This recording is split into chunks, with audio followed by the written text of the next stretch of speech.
여러분 안녕하세요. 저는 경기도 모처에 살고 있는 평범한 여자입니다.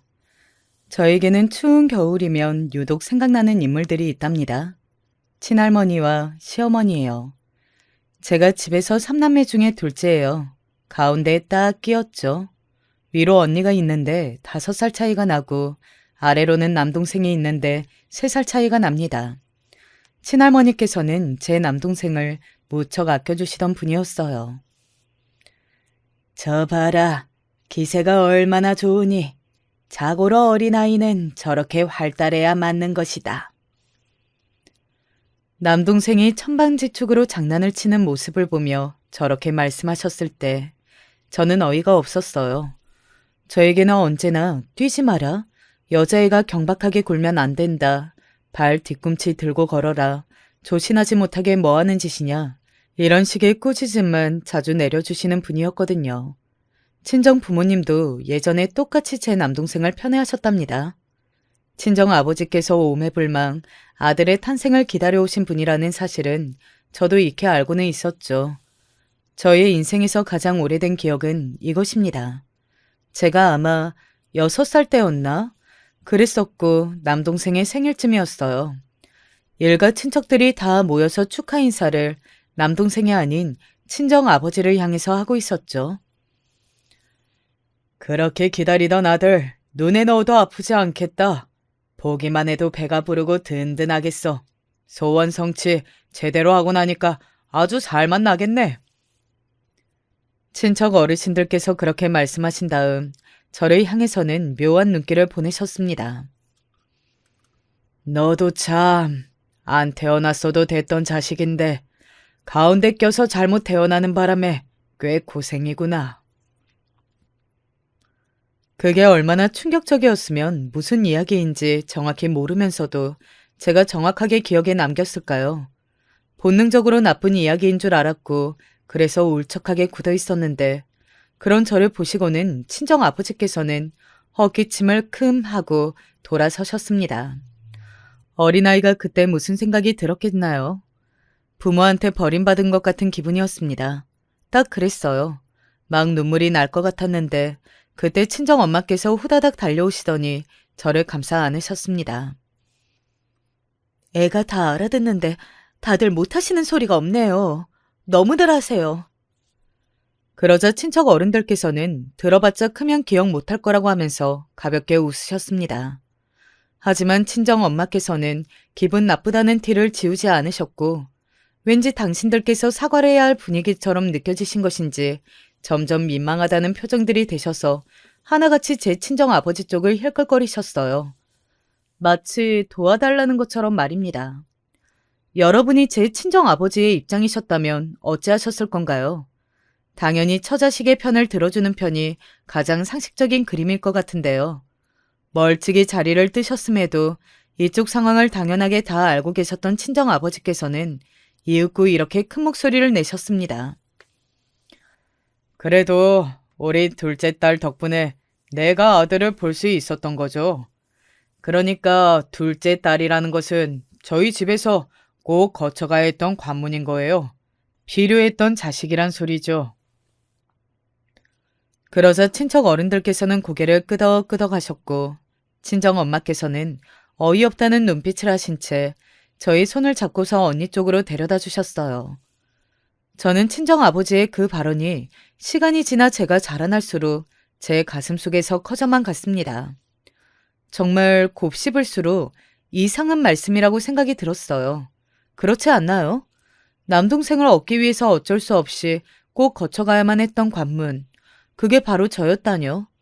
저는 힘없는 어린아이였기 때문에 부모를 미워하는 것보다 동생을 미워하는 것이 쉽고 빠른 선택이었습니다. 남동생이 보통 얄미운 게 아니었어요. 사실은 나도 할머니한테 사랑받고 싶은데 예쁨 받고 머리 쓰다듬 받으면서 잘했다는 칭찬을 듣고 싶은데 보답받을 수 없는 사랑이라는 것을 저는 본능적으로 알고 있었나 봐요. 속마음은 친할머니께 인정을 받고 어여쁜 손주라는 소리를 너무나 듣고 싶었으나 겉으로는 별로 친할머니께 예쁨 받고 싶지 않은 척 굴었습니다. 괜히 속마음을 드러냈다가 비참해지는 건 사양이었나 봐요. 이런 저를 알아챈 언니는 저에게 단호한 목소리로 말했습니다. 야, 포기해. 너는 할머니한테 맨날 구박받고 머리 맞고 혼나기만 하면서 왜 그렇게 할머니한테 잘 보이고 싶어 해? 내가 언제 잘 보이고 싶어 한다고 그러는 거야? 아니야. 나 할머니 안 좋아해. 진짜야. 거짓말 하기는. 너는 많이 불쌍하기는 해. 나는 첫째라서 혼자 누려본 시간들이 좀 있었잖아. 너무 어릴 때라 기억이 거의 안 나기는 하지만 아무튼 사랑을 독차지했었거든. 근데 네가 태어나서 온 집안 분위기가 구려지기는 했었어. 이건 기억나. 그래서 아직도 어른들이 너를 안 좋게 얘기하잖아. 뭐? 언니, 그게 무슨 소리야? 나 때문에? 어째서? 너 정말 아무것도 모르는구나. 아무도 얘기를 안 해줬으면 그럴 수 있겠다. 큰 고모 있잖아. 점집 엄청 다니시는 거 알지? 너 태어나기 전에 큰 고모가 다니시는 점집에서 올해 고추가 풍년이다. 고추 농사가 잘 된다. 이랬다고 해. 그런데 얼마 후에 엄마가 임신 사실을 알게 되신 거지? 다들 뭐라고 생각했겠어. 무조건 아들일 거라고 기대했던 거야. 그랬는데 딸인 내가 태어난 거고? 그래서 다들 실망했다는 거야? 너무 황당해. 그게 왜 내 잘못이야? 언니는 어깨를 으쓱거렸고 저는 그 이야기를 듣고 나서 며칠 동안 화딱지가 난 게 가라앉지를 않았습니다. 보루퉁한 얼굴을 하고 다닌다면서 친할머니께서는 저에게 잔소리를 하셨지만 그것이 오히려 저를 더욱 열받게 만들었어요. 제가 자꾸만 씩씩거리니까 친정아버지께서는 근엄한 표정으로 저를 바라보시면서 성질머리를 다스리고 살라고 하셨습니다. 그러면서 내가 왜 화가 나 있는지 그 이유는 안 물어보시네. 제가 몇 날 며칠을 눈에 힘을 주고 다녀도 혼을 내시기만 할 뿐 이유는 안 물어보셨어요. 반면에 남동생은 단 하루 동안 입술을 쭉 내밀고 다녔더니 친정아버지께서 왜 그러냐고 물어보시더군요. 동네 친구랑 싸웠다나 뭐라나. 고작 그런 이유였건만 친정아버지께서는 남동생의 머리를 쓰다듬어 주셨고요. 저에게는 아무것도 없었습니다. 이쯤 되면 언니도 저처럼 똑같이 딸인데 취급을 똑같이 받았을지 어쨌을지 궁금해지시죠? 언니는 공부 머리가 좋았습니다. 분하게도 제가 지니지 못한 재능이었죠. 학교에 처음 들어갔을 때부터 그랬다고 해요. 받아쓰기는 무조건 100점을 받아왔었고요. 친척 어른들이고 동네 어른들이고 간에 언니를 향해 쟤는 영재 기질이 있다고 하였습니다. 그래서 뭣도 아닌 저하고는 달랐어요. 저는 집안에 아들이 태어나기 전 어쩌다 태어나버린 딸이었을 뿐이었으니까요. 바로 그렇기 때문에 친할머니께서는 저를 고상한 단어로 표하자면 조수로 임명하셨던 것입니다. 언니는 어쨌든 장녀였고 나이도 많았고 공부도 잘했으니까요. 저만 희생양이었죠. 저는 도대체 그 어렸던 제가 온갖 부엌일을 왜 거들어야 했던 것인지 의문이었습니다. 언니를 통해서 제가 태어나기 전에 점집 비하를 들어버린 이후 저는 어딘가 모난 마음이 들기 시작했어요. 어느 날 여느 때처럼 친할머니께서 저한테만 일을 시키시는 것에 제가 한번 발끈했어요. 겨울에는 만두가 최고라면서 저에게 만두를 다 빚으라고 하셨는데 화가 막 나더라고요. 왜 저만 해요? 왜 저 혼자서 이런 걸 해야 돼요? 아무것도 안 하면서 놀고 있는 쟤는 할머니 눈에 안 보이세요? 제가 손가락으로 낙서질하고 장난을 치고 있던 남동생을 가리켰습니다. 그러자 친할머니께서는 가짠타는 듯이 웃으시며 제 머리를 쥐어 박으셨어요. 분하냐? 그러면 너도 딸 말고 아들로 태어나지 그랬냐? 한 번만 더 말대꾸 하면 눈물 쏙 빠지게 혼내줄 테니까 그렇게 알고 얌전히 만두나 빚어. 할머니, 진짜 너무하세요. 저는 왜 만두를 빚어야 해요? 만두 빚는 제가 너무 불쌍해요. 이것이? 어디서 이렇게 칭얼거려? 평생 만두만 빚는 게 뭐 어때서? 너는 만두를 예쁘게 빚다가 시집이나 잘 가면 그걸로 최고 효도를 하는 것인데 뭐가 문제야? 네? 만두를 예쁘게 빚다가 시집을 가요? 저는 커서 발레리나 할 건데요? 아니다. 선생님 하고 싶어요. 가수도 하고 싶고요. 이상한 소리 말고 너는 이 할미가 하는 말이나 잘 새겨들어라. 만두를 예쁘게 빚고 어른 말씀 잘 듣고 참하고 고분고분하게 얌전하게 이렇게 지내는 것을 배워두는 것이 네 장래를 위해 최고의 공부를 하는 셈인 게야. 다른 게 인생의 비책이 아니야. 이게 바로 네가 잘 살 수 있는 길인 게야, 이 아둔한 기집애야. 제가 그때 11살인가 그랬었는데 한참 어른께서 장황하게 말씀을 하시니까 홀린 듯이 넘어가 버리고 말 수밖에 없었습니다. 머릿속으로 얼른 이해가 안 됐으니까요. 뭔가 대단한 인생의 교훈을 말씀해 주시는 건가 보다 싶어서 일단은 수긍을 하고 그날도 만두빚기라는 중노동을 할 수밖에는 없었습니다. 그런데 시간이 지나서 그 말씀을 되짚어보니까 화가 좀 나더라고요. 그런 걸 어린아이에게 인생의 비책이라고 알려주셨다는 것이 황당했습니다. 저는 그저 만두를 편하게 먹고 싶었던 어린아이였을 뿐인데 만두 빚는 것에나 동원이 되고 모든 어른들이 그걸 당연시 여기는 게 서글플 따름이었네요. 친정 아버지께서는 똑똑한 장녀에게는 엄하게 구시면서도 지원을 꽤 해주셨고 귀중한 막내 아들에게는 아낌없는 인정을 베푸셨지만 가운데 낀 애매한 자식인 저한테는 뭣도 없었습니다. 그야말로 국물도 없었어요. 언니랑 제가 5살 차이입니다. 2살 차이도 아니고 5살이요. 그런데 언니 옷을 제가 다 물려 입었어요. 새로 사는 게 나아 보였던 구질구질한 학용품들도 다 물려받았어요. 요즘 어린아이들이 몽땅 연필이라는 표현을 잘 모르고 있길래 제가 놀란 바 있는데요. 저는 언니가 쓰다가 질린 것들을 주로 썼기에 연필이 꼭 저의 손가락 길이만 하고는 했습니다. 연필이 그 지경으로 짧아지면 못 쓰는 거 아니냐고요? 천만의 말씀입니다. 다 쓴 볼펜의 몸체를 분리해서 그걸 몽땅 연필에 끼우면 길이가 늘어나는 마법이 일어나거든요. 세상에서 가장 짜증나는 마법이었죠. 제가 몽땅 연필에 심폐소생술을 해가면서 지내는 동안 남동생은 당연히 모든 학용품을 새 것으로 구입해서 사용했습니다. 저희 집안이 잘 살았는가 하면 그건 또 아니었다는 게 가장 씁쓸한 대목일 거예요. 그냥 저냥 보통 수준을 살짝 못 미치는 정도 같았다고는 생각이 드네요. 궁핍하지는 않으나 집에 물건 하나 들일 때도 계산기를 두드려가면서 고뇌해야 할 정도였다는 것이죠.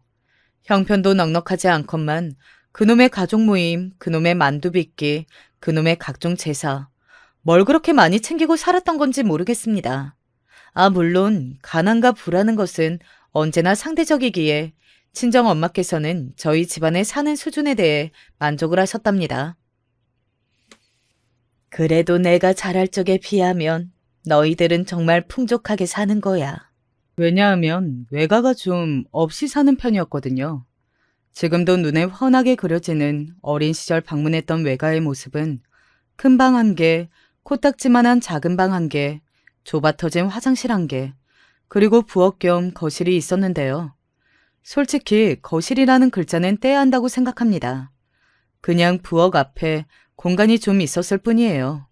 햇볕은 낮 동안만 간접적으로 들어왔고요. 그런 집이었는데 식구들은 모였다 하면 바글바글했습니다. 제 친정 엄마께서 6남매 중 넷째이시거든요. 위로 외삼촌, 큰이모, 둘째 이모, 3분이 계셨고요. 아래로는 5째 이모, 네, 막내 이모가 계셨답니다. 설마 하니 아들이 하나이냐고요? 네, 맞습니다. 외가는 첫째인 외삼촌 빼고 줄줄이 딸이었던 거예요. 친정 엄마께서 남아선호 사상을 뼈저리게 체감하실 수밖에 없었던 근원이었네요. 외가 집안이 가난했던 건 다른 이유가 아니었습니다. 그 시절에는 가난한 집이 태반이었고 외가 집안이 그중 하나였으며 돌파구를 찾을 수 없었기에 항상 그 수준으로 살았던 거예요. 내가 태어나기 전부터 집안은 항상 가난했던 것 같아. 전쟁통에 집이 다 불타버리고 재산 다 잃고 그런 일까지 겪은 집이었으니 뭘 어쩌겠어. 친정엄마의 씁쓸한 목소리를 들으며 저는 그것 참 희한하다고 생각을 했습니다. 친가는 반면에 전쟁이 터져서 모두가 짐을 다 싸들고 피난을 갔었는데 이후에 돌아가 보니까 집이 그대로였다네요. 그뿐인가요? 심지어 너무 정신이 없어서 창고에 그대로 두고 왔던 것들이 멀쩡히 남아있었다고 합니다. 요즘은 스마트폰의 시대라서 그런가 신조어가 엄청나게 많잖아요. 저희 딸이 얼마 전에 저한테 델롬 델이 무슨 뜻인지 아냐고 물어봤어요. 그게 뭐야? 델성 부를 놈이라는 뜻인가? 아니, 엄마. 그건 바로 델놈은 결국 뭘 해도 된다는 뜻이야. 그 덕에 신조어 하나 배웠죠. 젊은 친구들은 이 신조어를 모르는 사람이 없다고 하니까 여러분도 써먹으세요. 델롬 델. 제 친가 집안이 델롬 델이었던 게 분명합니다. 재산을 안 잃은 덕분에 입에 멀쩡히 풀칠하고 살았으니까요. 그와 다르게 기반을 잃어버린 외가는 고생을 작살나게 하며 살았다죠. 친정 엄마께서 항상 하신 말씀이 있는데요. 아주 어렸을 적에는 당신을 포함해서 집안의 딸만 복잡거리니까 별 생각이 없었는데 자라면서 점차 아들이 아니라 딸로 태어난 것이 몹시 아쉬우셨다고 합니다. 내가 아들로 태어났다면 집안에 뭔가 힘을 실어주고 도움이 되지 않았을까 하는 생각이 자꾸만 들더라. 괜히 딸로 태어난 것 같아서 죄스러울 때도 있었어. 그러나 외가의 유일한 아들인 외삼촌께서 집안에 아무 이바지를 하지 않으셨으므로 아들이었더라도 좋았을 거라는 친정엄마의 말씀에 저는 고개를 갸웃거렸죠. 가난한 집안, 게다가 시누이들만 엄청 많고 장남에게 시집을 와야 하는 자리. 외숙모께서 힘드셨을 거예요. 친정엄마께서는 중학교도 못 나왔고 다섯째 이모하고 막내 이모는 두 분 다 고등학교까지 나오셨어요. 큰 이모가 앞장서셔서 동생들을 학교에 보내야 한다면서 목소리를 높이셨고 돈을 열심히 버신 덕분이었죠. 친정엄마께서는 당신의 동생들을 질투하지 않으셨습니다. 집안에선 누구라도 잘 되면 좋은 일이라고, 하나라도 더 공부를 하면 기쁜 일이고, 우리 식구들은 하나라고, 운명 공동체라고 그렇게 생각하셨다고 해요. 하지만 고등학교까지 나왔음에도 작은 이모 두 분께서 잘 되리란 쉽지 않았습니다. 잘 되는 게 쉬웠다면 우리나라에 못 사는 사람들이 없었겠죠. 외가에서는 다들 하나같이 돈벌이가 지지부진하였고 결정적으로 결혼 운들이 대부분 없었습니다. 일단 외숙모께서 결혼 생활하시며 마음고생을 많이 하셨다는 건 익히 들어 알았고 제가 어릴 적에 보기도 했었고요. 그러다 보니 외삼촌과 이혼까지 하기는 못해서 그냥 사는 부부로 지내셨습니다. 이모들도 결혼해서 죄다 화병 안고 사셨어요. 그러니까 하실 말씀들이 많아서 자꾸만 좁아터진 외가의 집합들을 자주 하셨나 봅니다. 옛날에 둘째 이모께서는 괜히 결혼했다는 말씀을 대놓고 하신 적도 있었다고 해요. 좋은 자리 났으니까 얼른 시집가라는 소리를 듣고 엉겹거려 결혼을 해버렸는데 미치도록 후회가 돼. 내가 왜 그때는 결혼을 하면 집안에 내가 도움을 주는 거라고 생각했을까? 왜 당연히 늦기 전에 시집을 가버려야 한다고 생각했을까? 내 동생들아, 너희들은 굳이 나처럼 등 떠밀려서 후딱 시집들을 가지 마라. 가슴을 치셨으나 결국 나중에 이모들은 다 일찍 시집들을 가게 되셨고 지지분하게 사셨죠. 그리고 둘째 이모께서 그런 말씀을 하셨을 때 친정엄마께서는 무척 민망하신 얼굴로 옆에 가만히 계셨대요. 왜냐하면 그때가 친정엄마께서 시골리기 일주일 전이었다고 합니다. 친정엄마께서는 남매들 중에서 가장 결혼 운이 좋다는 평가를 들으셨죠. 친가는 뭐래도 어느 정도 잘 풀리는 굶지 않고 사는 집안이었으니까요. 델롬델 집안의 어른이신 친할머니께서 자랑하시기를 동네에서 첫 번째로 텔레비전 들어왔던 집이 바로 우리 집이었다고 하신 적도 있었네요. 나중에 알고 보니까 이것은 과장이었고 세 번째인가 네 번째로 텔레비전을 들이셨다고 하지만 어쨌든 제법 돈 걱정 안 하고 살아온 집안인 건 틀림이 없었습니다. 친할아버지께서 전쟁 후유증으로 돌아가시지 않고 더 오래 사셨다면 가운이 더 좋았을 거라고 친정 어른들께서 말씀하시는 걸 들은 적도 있었네요. 친할머니께서는 친정 아버지라 아끼셨습니다. 당신의 딸들인 제 고모들은 출가 외인으로 치셨죠. 그래도 결국에 믿을 것은 아들밖에 없는 거야. 아들이 최고야. 딸년들은 어디까지나 결혼하면 남의 집 사람이거든. 그렇게 자주 말씀하셨던 것 치고는 한탄하고 싶으신 일이 생길 때나 복잡한 일이 생길 때는 꼭 고모들한테 연락하셔서 전화기를 한참이나 붙잡고 계셨습니다. 딸들 혹은 며느리들을 붙잡고 얘기하셨어요. 왜냐고요? 아들들하고는 말이 안 통하거든요. 고민 상담이라는 게 안 되니까요. 생각해보면 웃긴 일이었죠. 아무튼 고모들하고 그런 이유로 전화를 오래 하셨다는 건 알겠는데 저희 친정엄마의 흉은 왜 그렇게 보셨던 건지 모르겠습니다. 사유는 대체로 당신의 귀한 아들에 비해서 며느리가 너무 격이 떨어진다고 여기셨기 때문이었습니다. 외가 집안이 좀 못 살았으니까요. 고모들을 향해서 친정엄마의 흉을 한참이나 보시다가 그래도 항상 마무리는 손자를 낳았으니 그나마 걔가 만회했다고 하시는 수순이었습니다. 제 남동생의 존재가 새삼 정말 대단했던 거예요. 아, 참고로 친정아버지의 친형인 제 큰아버지께서 성격이 많이 괴팍하시고 유하지 못하신 분인데다가 술을 일찍부터 즐기셨어요. 친할머니께서는 당신의 장남에게 기대지 못하시고 막내 아들에게 의지하며 기대를 하고 사셨던 겁니다. 친정아버지께서는 이 점을 안타깝게 여기셨어요.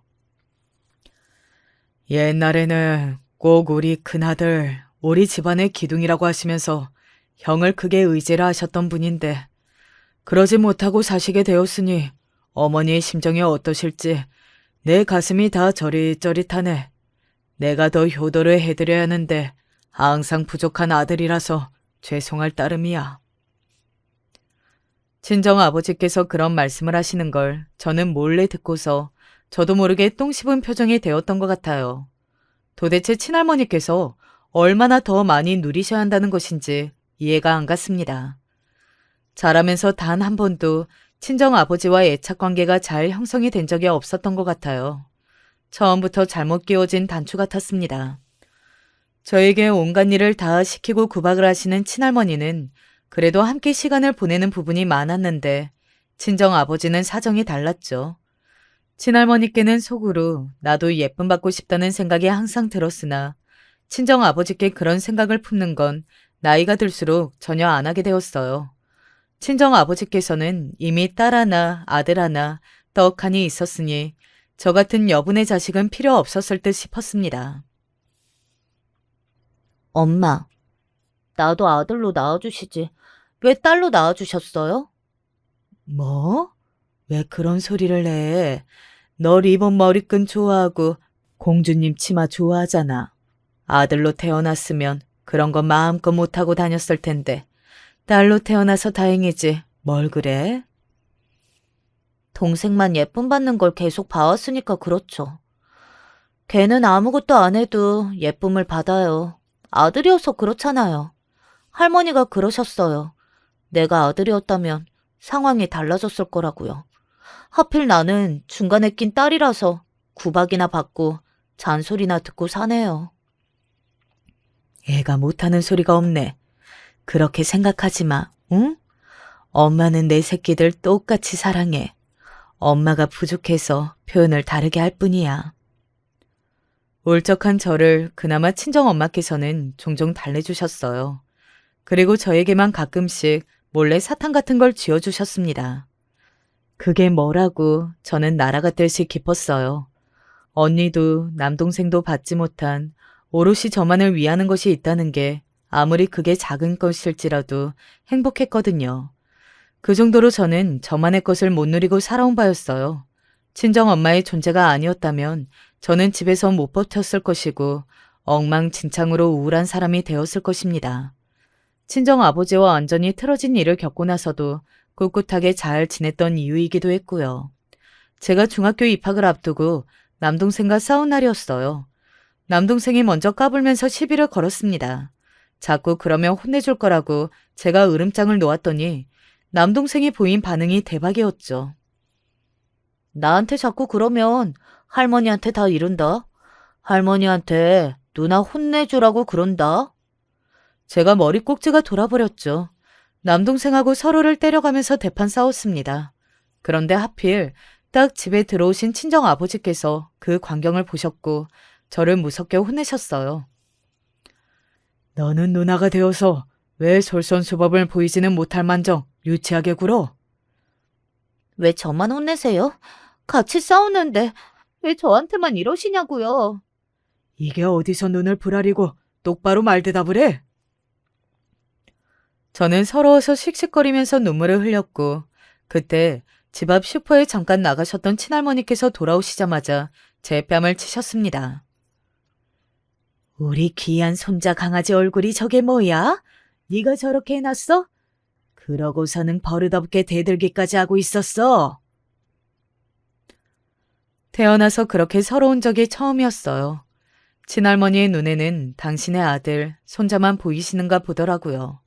손녀인 저는 막 대해도 될 대상으로만 보이시는 모양이었어요. 제가 친할머니께 맞았는데도 친정 아버지께서는 가만히 계실 뿐이었습니다. 친할머니보다 친정 아버지가 이상하게 더 미웠습니다. 그날 이후로 저는 친정 아버지를 없는 사람 취급했어요. 무시하기로 했죠. 그러면서 깨달은 사실은 그래도 아무 문제가 없다는 것이었습니다.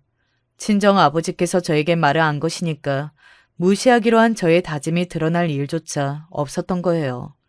그렇게 점점 저의 마음은 차갑게 식어갔어요. 사춘기와 겹치면서 질풍 노도의 시기를 겪게 되었고요. 제가 당신을 철저하게 무시하기로 했다는 걸 친정 아버지께서 깨달으셨을 땐 이미 늦은 뒤였습니다. 친정 엄마께서 나서보셨지만 저는 요지부동이었고요. 친할머니께서 기함을 하셨지만 이제 저에게 그런 건 안 통했습니다. 혼을 내시든지 말든지 혼자 북치고 장구치고 다 하시게 두면 그만이었어요. 언니는 재수를 하고 싶어 했으나 친할머니께서 그 돈으로 손자 강아지가 다니고 싶은 학원이나 하나 더 다니게 해야 한다고 하셔서 안 됐고요. 결국 언니는 성적에 맞춰 대학에 갔습니다. 대학교 기숙사에 사는 언니가 부러웠어요. 저는 집 밖으로 돌기 시작했습니다. 저는 친할머니 그리고 특히나 친정 아버지가 미웠어요. 당연하게 남매 사이는 갈라진 지 오래였어요. 저는 남동생과 남남처럼 지냈습니다. 언니와 다르게 공부를 못했던 저는 애써 전문대를 갈 성적을 냈어요. 그곳에 가서 취업 연계를 받으려고 했죠. 친정 엄마께서는 찬성하셨었는데 친할머니께서는 굳이 전문대라도 꾸역꾸역 가는 것이 시간 낭비, 돈 낭비 아니냐고 하셨습니다. 이때는 저희 집이 아니라 고모댁에서 지내고 계셨어요. 근데도 참견을 하시더라고요. 그까짓 대학 제 힘으로 혼자 가겠다고 했습니다. 학비가 지원되는 전문대에 입학해서 졸업도 취업도 제 마음대로 했어요. 계속 친구들과 자취 생활했고요. 결혼할 때도 집에 손 안 벌리고 도움 없이 알아서 했습니다. 지인의 소개로 만나게 되었던 남편은 성실하고 조용하고 자기 일만 열심히 하는 성격이었어요. 그게 너무 좋더라고요. 이런 남자 또 없겠다 싶어서 결혼을 망설이지 않았답니다. 뭐? 홀어머니에다가 외동아들? 조건만 봐도 별로인데? 너 진짜 그 결혼할 거야? 아무리 그쪽에서 집하고 혼수하고 이런 거 다 필요 없이 몸만 와도 된다고 했다지만 그래도 나는 왠지 별로 같은데? 언니가 왜 참견이야? 언니한테 그런 참견을 바란 적 없어. 야, 너는 무슨 말을 그렇게 하냐? 네가 걱정되니까 내가 언니로서 하는 말이지. 걱정? 그렇게나 나를 걱정하는 사람이 어렸을 때 비겁하고 치사하게 혼자 뒤로 쏙 빠지고 나 혼자 방패막이가 되어서 할머니한테 시달리고 집안에서 미운 오리 새끼가 되는 걸 그저 지켜보기만 한 거야? 그게 다 나를 걱정해서 그런 거였구나. 처음 알았네. 뭐? 그건 나도 어렸으니까 어쩔 수 없었어. 언니가 결혼을 해서 가정을 꾸리더니 사람이 변하기라도 한 것인지 이제 와서 저에겐 미안하다고 그때는 자기가 어렸다고 말을 하더라고요. 저보다 5살이나 많은데 어려도 뭘 그렇게 어렸다고 하는 건지 모르겠더군요. 친정 엄마께서는 제 선택을 존중하겠다고 해주셨고 친정 아버지께서는 제가 개인적으로 말씀도 안 드렸습니다. 하도 오냐 오냐 잘한 탓에 독불장군 사고뭉치가 되어버린 남동생 때문에 머리 싸매기도 바쁘실 텐데 제 결혼 이야기까지 안 얹어드려도 될 것 같더라고요. 남편은 외동이었고 시아버지께서는 남편이 중학생일 때 돌아가셨는데요. 시댁에 얼마간 재산이 있어서 시어머니께서는 일을 안 하시고도 돈 관리만 적당히 하시면서 남편을 키우셨더라고요. 참으로 부러운 일이 아닐 수 없었죠. 시댁의 바로 옆 동네에 새를 놓고 있던 집이 있었는데 그걸 저희 부부의 신혼집으로 하기로 했습니다. 저는 진짜 몸만 들어가면 되는 입장이었고 너무 황송할 정도였어요. 필요한 것들은 자기가 모은 돈으로 사면 된다고 남편이 믿음직스럽게 말을 해주었죠. 제가 친정 식구들에게 애증이 가득하다는 것을 남편보다 시어머니께서 이해를 해주셨습니다. 오죽하면 3살 버릇이 80까지 간다고 할까. 어렸을 때 기반을 잘 다져놔야 하는 것이거든. 네가 이런저런 서러운 취급을 당하면서 얼마나 내내 분했을지. 그런 건 나이가 많이 들었다고 해도 절대 잊혀지는 것이 아니기 때문에 네가 안쓰럽구나. 그러면서도 시어머니께서는 저희 친할머니께서 남아선호 사상을 가지고 계신 분이면 그렇게 행동하실 수밖에 없었을 거라고 하시면서 그런 사고방식으로 살아오신 분이니까 너무 원망만 할 것은 없다고 말씀해 주셨죠. 그걸 들으면서 많은 생각이 들었고 시어머니께서 좋은 어른이라는 느낌도 받았습니다. 앞으로 제가 믿고 의지하면서 따를 수 있을 것 같았어요. 시댁과 가까이에 산다는 것, 홀어머니의 외동이라는 시댁의 조건을 보고 제 지인들은 정말 괜찮냐고 해댔으나 저는 그 반응들이 이상하다고 여겼습니다. 저는 친할머니와 함께 살기도 했었는데 옆 동네에 시어머니께서 사시는 게 뭐 어떤가 해서요. 제가 친정 아버지와 사이가 냉랭하다는 것을 아시고 시어머니께서 결혼 과정에서 배려도 많이 해주셨습니다. 정말 감사했죠. 제가 분에 넘치는 결혼을 하게 되었다고 여겼으며 가족이라는 울타리 안에서 이모저모를 많이 겪어온 제가 드디어 안정적인 정착을 하게 된 것이라고 믿었습니다. 그러나 결혼하고 얼마 안 돼서 시어머니께서 이런 의미심장한 말씀을 저에게 주셨는데요. 너는 네가 보고 듣고 겪은 것들이 있으니 무슨 일이 있어도 반드시 아들을 낳겠구나. 그 점이 아주 마음에 든다. 네? 그거야 이왕 아들이면 좋게 하겠죠. 딸이 아니라 아들로 태어났다면 더 좋았을 것 같다고 네가 전에 그랬을 때 사실 그 전까지는 네 형편없는 조건이 마음에 들지 않았으나 아들이라는 이야기에 내 눈에 띄더구나. 너는 네 친정과 대면대면하게 지내고 있으니 이제 새롭게 꾸릴 네 가정에만 집중하면서 아들을 숨풍 잘 낳으면서 그렇게 잘 살 거라는 그림이 내 머릿속에 들어왔단다. 속으로는 이게 무슨 소리일까 싶었는데 겉으로는 티를 내지 않고 맞장구를 쳐드렸습니다. 친정을 대신해서 더 화목한 제 가정을 새롭게 꾸리고 딸이라서 아쉬운 걸 많이 느꼈으니 아들을 낳으면 더 좋을 것이라고 시어머니께서 딱 그 정도로만 말씀하시는 거라고 생각했어요. 그러고는 신경을 꺼버렸습니다. 결혼하고 나서 딱 반년 만에 뱃속에 귀한 생명이 찾아왔어요. 임신 사실을 일찍 알게 되었고 설렘이 가득했습니다. 머리를 맞아가며 만두를 빚던 어린 소녀가 무럭무럭 자라서 뱃속에 생명을 품은 엄마가 되었다니 저 스스로 생각해도 엄청난 변화 같았어요. 제가 이제 부모가 된다고 생각을 하니까 친정 부모님을 향해서 이런저런 생각도 많이 들더라고요. 남편은 임신 소식에 뜰 듯이 기뻐했어요.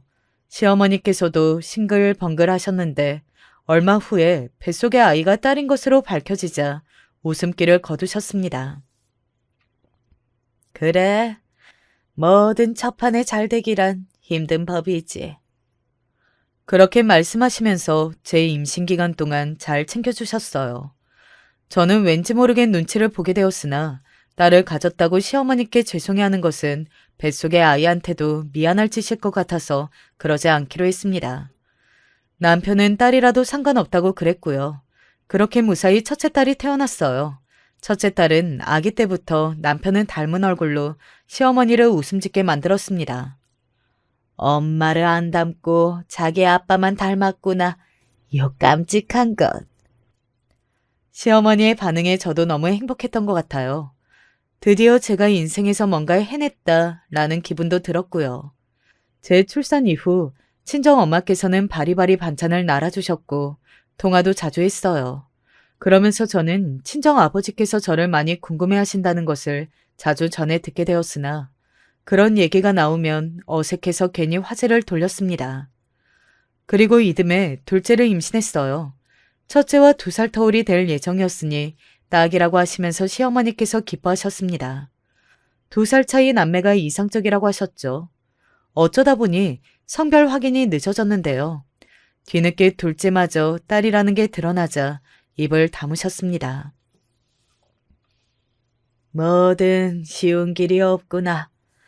너희는 애를 둘만 낳을 건 아니지? 셋째까지 당연히 생각하고 있지.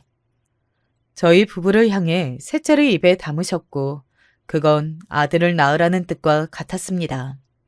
저는 첫째를 가지고 임신 7개월 차까지 일을 하다가 그만두었어요. 그 이후로는 다시 직장을 구하지는 않았고요. 육아도 힘들었고 제가 출산 후유증이 좀 있었거든요. 그런데 셋째까지 가지게 되면 3명을 키우는 건 조금 벅차지 않나 싶었습니다. 체력적으로도 그랬고 당연히 금전적인 것도 생각하게 되었죠. 하지만 나도 아들을 낳고 싶은 욕심이 없는 건 아니야. 친정만 보더라도 딸, 아들이었으니 셋째나 아들일 것 같다는 근거 없는 생각도 들었습니다. 남편과 대화를 나누어 보았는데요. 당신이 부담을 가질까봐 얘기를 안 하려고 했는데 사실 우리 엄마가 자꾸 손자를 바라시니까 나도 마음이 그렇게 되더라. 셋째까지 낳아보자. 셋째나 아들이겠지.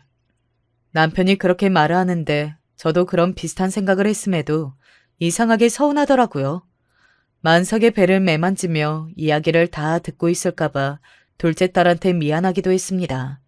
그래서 둘째 딸한테는 유난히 신경을 써서 잘해주었던 것 같네요. 친정 엄마께서는 저에게 이제 둘 낳았으니 내 식구가 알콩달콩 살면 되겠다고 하셨습니다.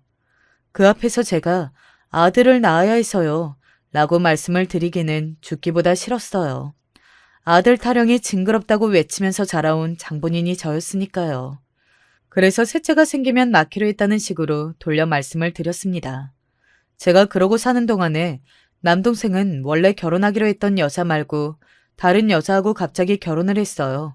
그 다른 여자와 사고를 쳤거든요.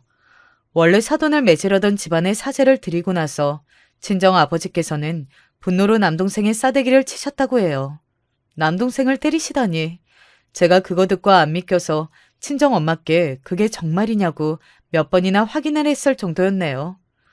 그 정도로 친정 아버지께서 화가 나신 것이었는데 집안도 변변치 않고 직업도 없던 그 다른 여자가 아들을 임신하고 있어서 그나마 친척이 이렇게 된 거 어쩔 수 없다는 식으로 친정 부모님을 달래셨다고 합니다. 아들이라는 이유로 사랑받고 자란 남동생은 델롬델 같았어요. 한 방에 아들을 얻다니요. 그 얘기를 듣고서 제가 내심 침울했죠. 하지만 반전이 있었습니다. 그렇게 태어난 아이가 남동생의 친자식이 아니었던 거예요. 다른 남자하고 붙어먹고서 결혼은 남동생과 하려고 했던 그 여자의 못된 수작이었습니다. 그게 밝혀지고 나서 친정 부모님께서는 뒤로 넘어가셨죠. 당연히 이혼을 했고 남동생은 크게 충격을 받아서 일도 그만두고 술만 마시면서 지내고 정신을 못 차리는 중이었어요. 심약한 놈이었죠. 제 친정에서 벌어진 사건을 시어머니께서는 좋게 해석하셨습니다. 가짜 손자가 물러가고 이제 진짜 손자가 나타날 때라는 것이었어요. 제가 아들을 임신하게 될 것이라고 보신 것이었는데요. 그쯤 되니까 솔직히 너무 부담이 되었습니다. 성별과 상관없이 셋째를 가지기 싫다는 생각마저 들었어요. 그래서 미루고 미루던 어느 날 셋째 임신이 되고 말았습니다. 애들 키우고 살림하느라 정신이 없어서 임신 사실을 몰랐다가 혹시나 싶어서 확인했더니 맞더라고요. 조금 늦게 알아차린 것이어서 병원에 갔을 때 이미 성별 확인이 가능한 상태였습니다. 딸이었어요.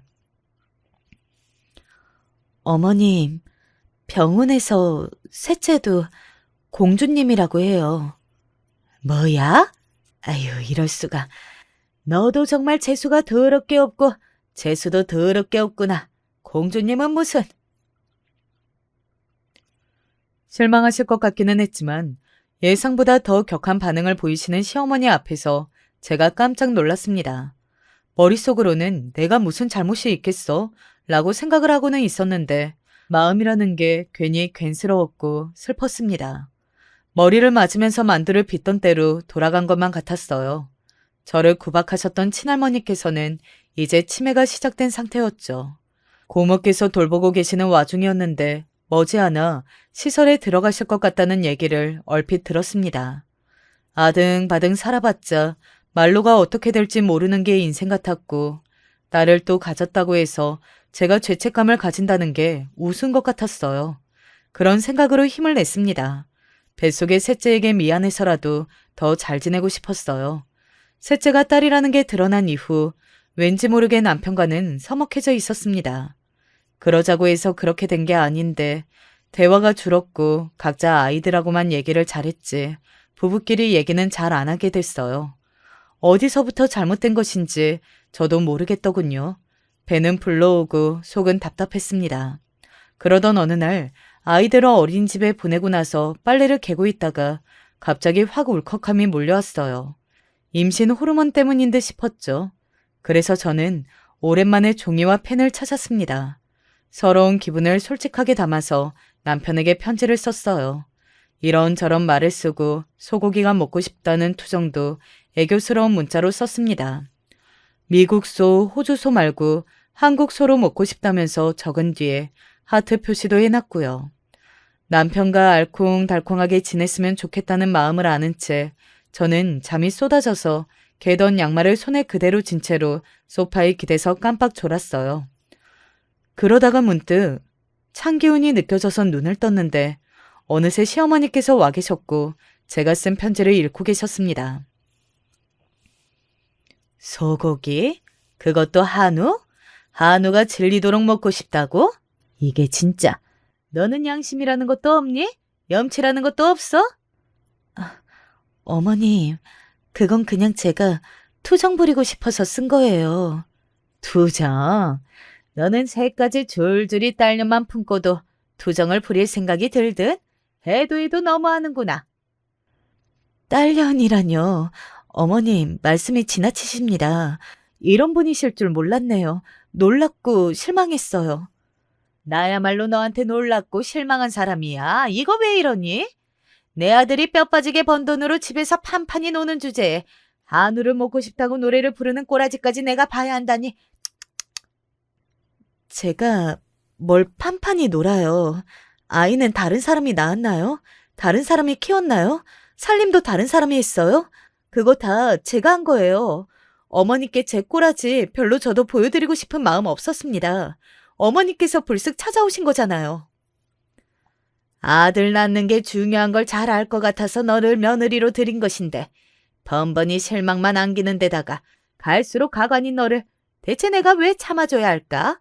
아 그래. 너는 네 꼬라지를 나에게 보여주고 싶지도 않고 나는 네 꼬라지를 보기 싫으니 서로가 안 보면 되겠구나. 나가. 이 집에서 나가. 네? 여기가 제가 사는 제 집인데 나가라뇨. 여기가 왜 네 집이야? 내 아들 집이지. 더 이상 그 꼬라지를 보기도 싫으니까 당장 나가서 네 돈으로 질리도록 한우를 처먹든지 말든지 네 마음대로 해. 내 아들의 등골을 빼먹는 것 못 봐주겠으니까. 눈물이 핑 돌았고 임신한 몸으로 한겨울에 집 밖으로 쫓겨나는 동안 아무 생각도 들지 않았습니다. 지금까지 괜히 왜 살아서 이런 수모를 당하는 건가 이 생각 하나만 들었던 것 같아요. 정신없이 울면서 제가 향한 곳은 친정이었습니다. 갈 계산을 하고 간 것은 아닌데 저도 모르게 발걸음이 그쪽으로 향했어요. 제가 울면서 들어서자 저녁을 준비하고 계셨던 친정 엄마께서 달려나오셨고 친정 아버지께서는 빗자루를 든 채로 베란다에서 나와 보셨습니다. 너 왜 울어? 응? 무슨 일이야? 이렇게 추운데 옷은 또 왜 얇게 입었어? 친정 엄마께서 저를 잡고 그렇게 물으셨을 때 저는 서러움이 폭발해서 두서없이 그간 있었던 일을 다 쏟아냈습니다.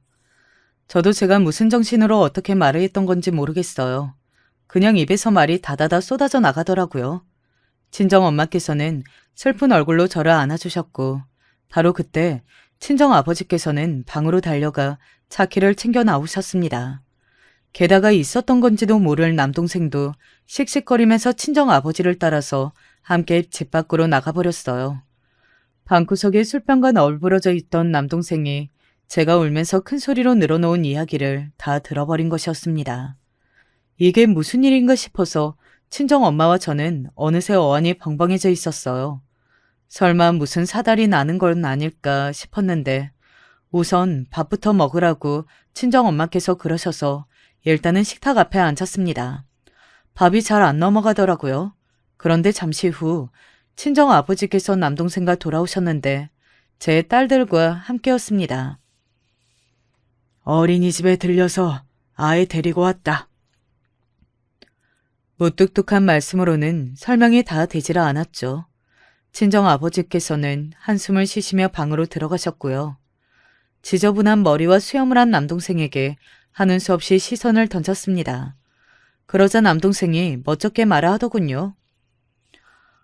아빠가 그 할망과 아니 그 어르신의 싸대기를 세게 날려주고 왔어. 아빠가 너무 살벌해서 나는 나설 자리도 없더라. 귀중한 딸을 당신이 뭔데 함부로 깎아내리고 함부로 대하냐고 하면서 아빠가 막 그렇게 따지는데 싸대기 맞고 쓰러진 어르신이 완전히 넋이 나가서 대꾸도 못하시더만. 뭐라고? 어머님의 싸대기를 때려? 아버지가 나를 위해서. 근데 너는 왜 갔어? 네가 뭔데? 누나가 하도 크게 말하니까 나한테도 다 들렸잖아. 듣고 나니까 너무 열받아서 나도 모르게 아빠 따라서 움직였다. 왜? 뭐 어쩔래? 고맙다고 해야 할지 당황스럽다고 해야 할지 가깝지만 먼 남동생을 잠시 쳐다봐준 저는 아이들을 친정엄마께 맡기고서 방으로 들어가 봤어요. 제가 부디 그렇게 하기를 친정엄마께서 눈빛을 간절히 바라고 계셨거든요. 방으로 들어서자 친정아빠께서 방바닥에 등을 보이고 앉아 계셨습니다. 왜 그러셨어요? 저도 모르게 그런 말이나 흘러나갔습니다. 어색한 침묵이 감돌았고 친정 아버지께서는 한숨을 길게 토하시다가 이내 이렇게 말씀을 하셨어요. 내가 미안하다. 아니에요. 제가 결혼 생활을 바보같이 한 거니까 제 잘못이죠. 내가 미안하다 여러모로. 그동안 많은 것들에 대해서 내가 너에게는 정말로 미안하다. 그 순간에 멈췄던 눈물이 도로 터져나왔습니다. 무슨 말씀을 하신 건지 알아들었기 때문이었죠. 비단 이번 일뿐만 아니라 지난 모든 시간을 두고 그렇게 말씀하시는 것이었어요. 아이들도 여기로 데리고 왔으니 차분하게 생각을 하면서 이혼을 고려해보라고. 행복하지 않게 살 바에는 이혼을 해서 홀가분해지는 것도 괜찮다고 친정 아버지께서 진솔한 목소리를 내주셨을 때 저는 감사함으로 고개를 끄덕였어요. 다른 말은 필요하지 않았습니다. 대책 없이 저희 부녀 사이에 쌓여있던 얼음 무더기가 천천히 녹아내리고 있는 게 느껴졌으니까요. 남편과는 이혼하지 않았어요. 진심이 가득한 눈빛을 보았기 때문입니다. 나에게 우선순위가 뭔지 이번 기회로 알게 됐어. 나에게는 당신뿐이고 우리 애들뿐이야. 나는 우리 엄마의 하나뿐인 아들이기보다는 당신과 우리 애들을 든든하게 이끌어가는 가장이라는 것을 내가 깨달았어. 그러니까 한 번만 더 나를 믿어주라. 내가 잘할게. 그 이전보다 단단한 부모가 되어서 자식들에게 본을 보이자고 남편과 서로가 다짐을 했습니다. 그리고 이사를 갔어요. 시댁과 한참 멀어졌죠. 시어머니께서는 저에게 사과를 하지도 저를 원망하지도 않으셨고 시간만 흘렀습니다.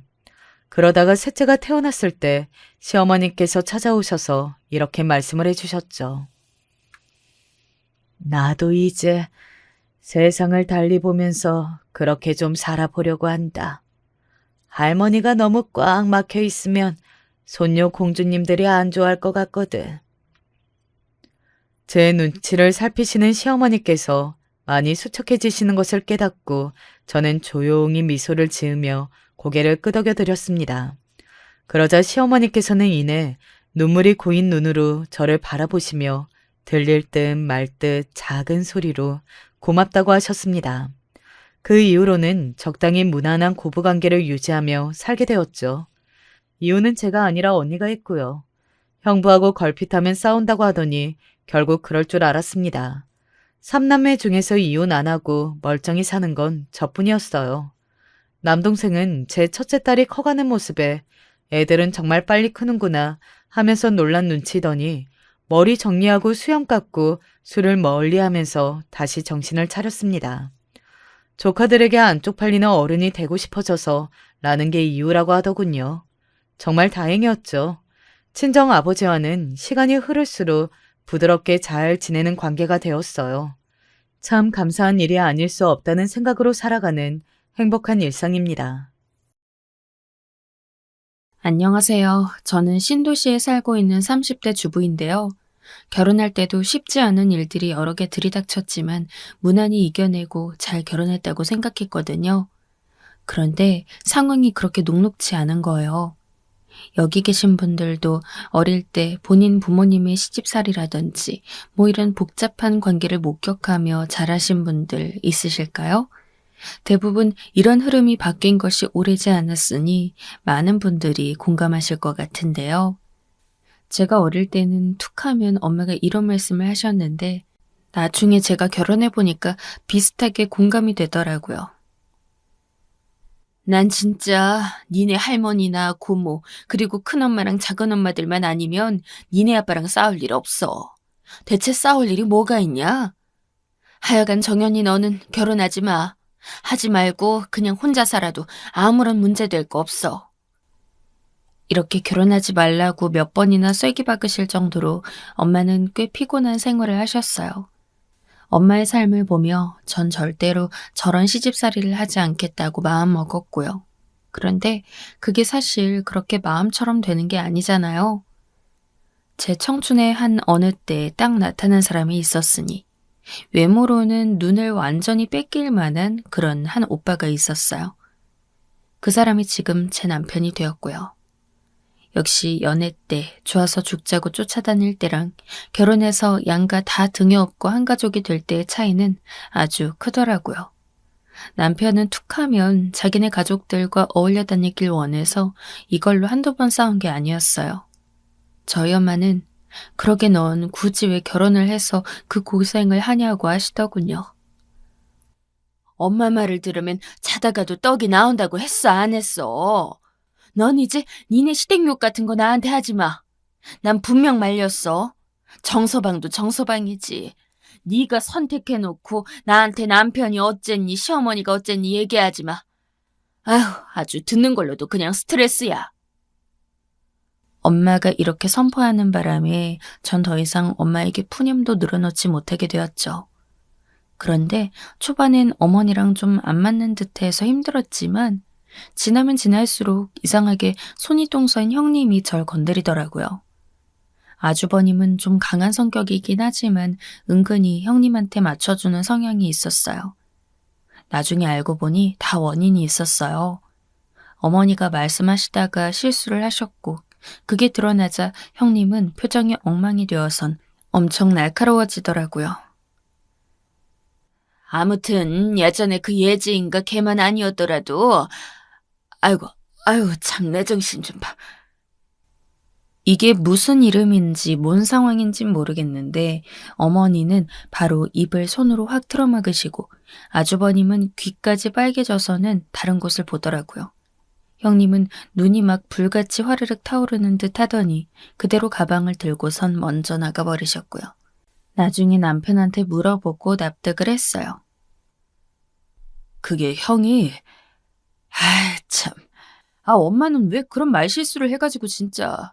푼수야. 왜? 나 너무 궁금해서 그래. 빨리 말해봐.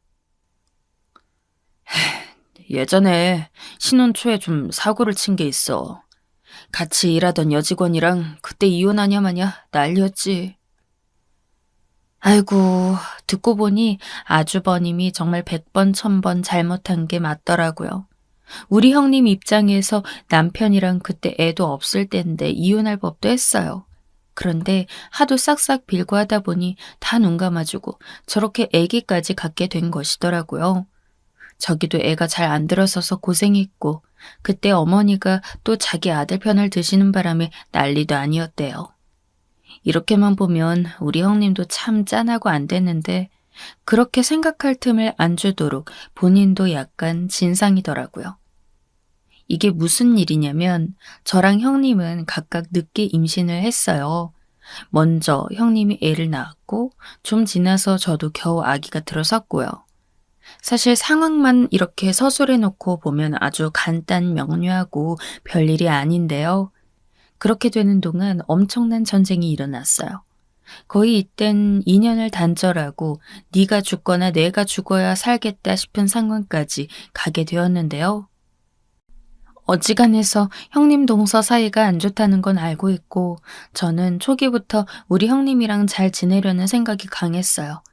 왜냐하면 남편한테 들은 저런 얘기도 있고 형님 집안 상태가 되게 좋지 않았거든요. 어릴 때부터 불우한 환경에서 자랐다 들었는데 결혼하고 얼마 안 돼 안 좋은 일을 또 겪으신 거잖아요. 그리고 초반엔 저한테 잘해주기도 했었어요. 그러니 두루두루 잘 지내자는 입장이었는데 이상하게 임신하고 난 뒤부터는 호르몬 문제인지 되게 예민해져서는 행동을 점점 못되게 하는 거예요. 자기 임신해서 힘드니까 밥도 못하고 뭐도 못한다면서 저 역시 임신 준비하느라 몸이 정상이 아닌데 은근히 일을 다 미루고 말이죠. 동서, 나 이번에 못 갈 것 같아. 여름 휴가는 동서네가 같이 다녀오면 안 돼?